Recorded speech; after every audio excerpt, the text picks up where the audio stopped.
Trump pushing the Supreme Court to green light a ballroom that's been paused. Justices were being asked to basically stop the order on this. The move comes a week after a federal court ruled the construction project is illegal. And that is because Trump didn't get Congress to approve it.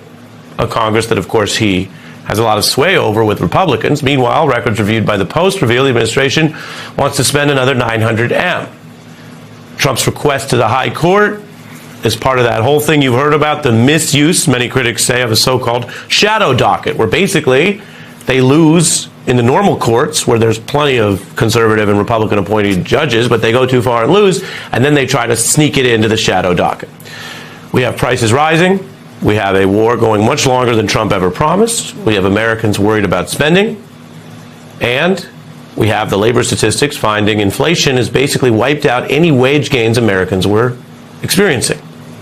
So most politicians with power, and the president obviously has that, would want to use that power to deal with any of that. And yet, here is an estimate, just an estimate, but pretty striking from the New York Times' Maggie Haber. Let's take this in full. I want people to see this headline. 70% of Trump's brain, she says, 70% of his brain is on monuments and vanity projects. That is an interesting account from a New York Times reporter who had that big author, has had a lot of scoops. She has no reason to inflate the number. She's a reporter telling you that's basically where his priorities are. And here's a snapshot of how that's looked.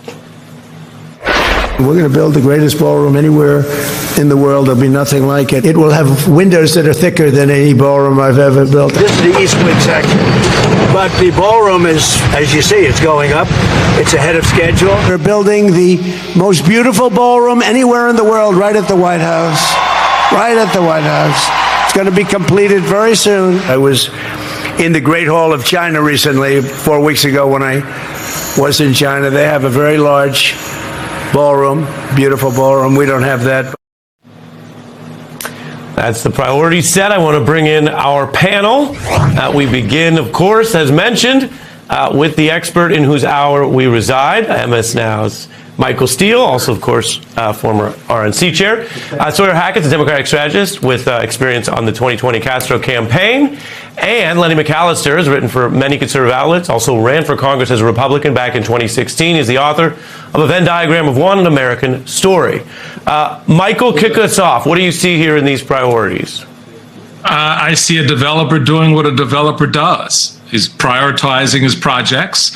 He's giving glowing reports on the progress of those projects. He's proud of the sound of hammers and nails and you know, scaffolding going up. He's excited to the point of ecstasy when he looks out onto the White House lawn and he sees the carnage that is wrought when you tear up the soil and you begin to put stakes in the ground. Meanwhile, families are struggling to pay their bills. Moms are concerned about how they're going to get their kids in clothing to go back to school and what the lunch menu looks like for the first week of classes this week. Dads and others are out there trying to figure out, okay, how do we get these aspects of the family focused on the things we need to be focused on? Everybody is focused on the economy and their personal journey. Donald Trump is focused on what a developer is focused on. Republicans are, and you know this, you've heard it many, many times over many years, always used to brag and bray about, what we need is a businessman in the White House. What we need is a businessman. Well, folks, this is what it looks like when you put a businessman in the White House. He does his business. Because if his business isn't your business, right? Guess what? It's his business.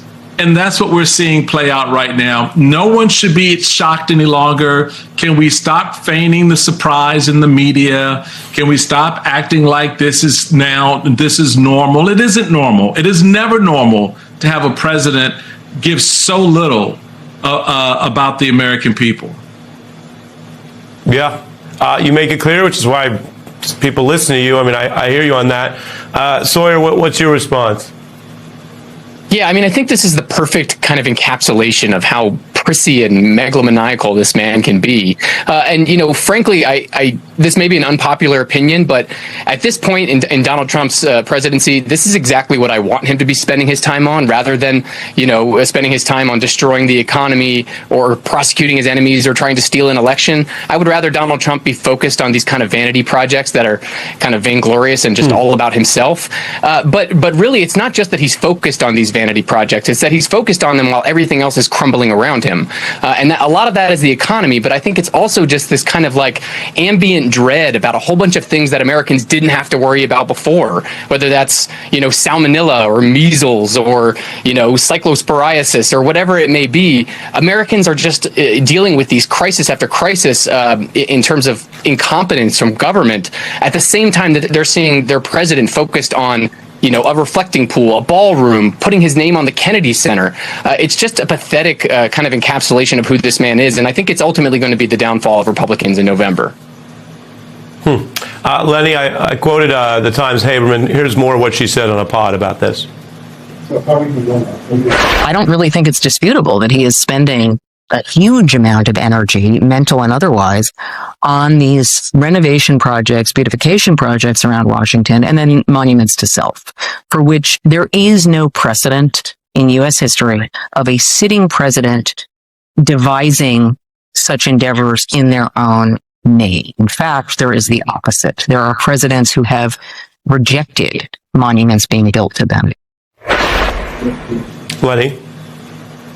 Well, it's bigger than even that. The bottom line is we have a president that's more focused on him having power than empowering the American people. And when you have a leader, whether it's a president, a governor, a mayor, that's more focused on consolidating power for the few and not empowering people overall, you get this type of focus on projects, on certain pieces of legislation, on certain legacy endeavors that are more about the individual or the movement than they are about the people they're supposed to represent. This is not a surprise because, let's just be clear, the MAGA movement has been focused on consolidating power since 2015, 2016. Moving forward, we're going to see the same exact thing for the next 2 years, and it's going to be incumbent upon voters in 2026 and 2028 to focus on leaders that are actually trying to re-empower the American people, regardless of what constituency they're serving, versus just trying to consolidate power for the few. Yeah, when you look at sort of what you mentioned, the other side, Michael, we have some new remarks here on a discussion with Stacey Abrams with Kamala Harris. Take a listen. Stacey, I'll tell you, I think we've got to be ruthless. And by that, I don't mean the way they are. It's not cruel, but we have to be uncompromising. And we have to understand that we're going to have to toughen up a bit around really being focused on results and not sitting around waiting for Republicans to have an epiphany. Because, people's rent can't wait for that. People's health care and affordability can't wait for that. Being able to afford childcare can't wait for that. Michael?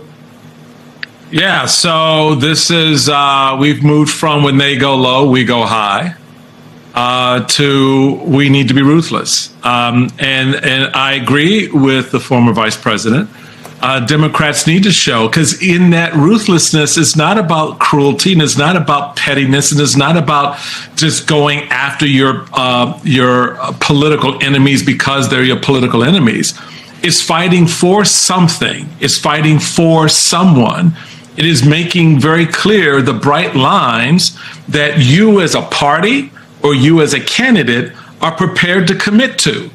And it is something that, both Lenny and I know and knew from days gone by in our work inside the Republican Party. His great book that's out now talks a lot about that experience and what that looks like.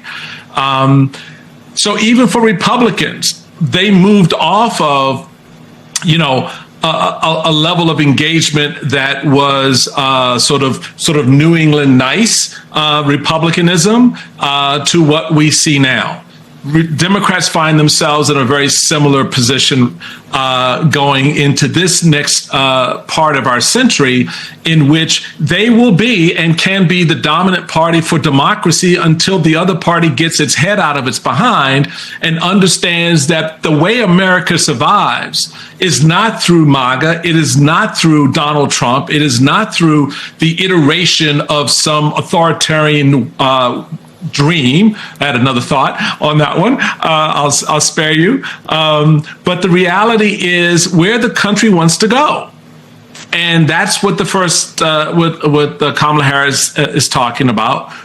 Are the Democrats prepared to fight for where the country wants to go, where the country needs to go? Are they prepared to be, ruthless, with a good ruthlessness, if you will, to make sure that happens? It's funny, Michael, and you're such a perfect person to talk about this with, because Trump has scrambled the normal divisions for all the reasons I think our informed viewers know.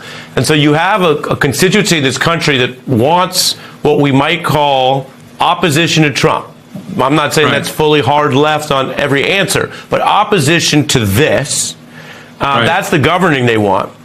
But the style, the tenacity, the leadership they want is still tough Republican, not, on the other hand, Democratic college professor or what have you. Fill in the unfair characterization you want. And so I'm reminded of, Liz Cheney, when she decided to be the opposition. She literally went from Republican leadership to being the opposition.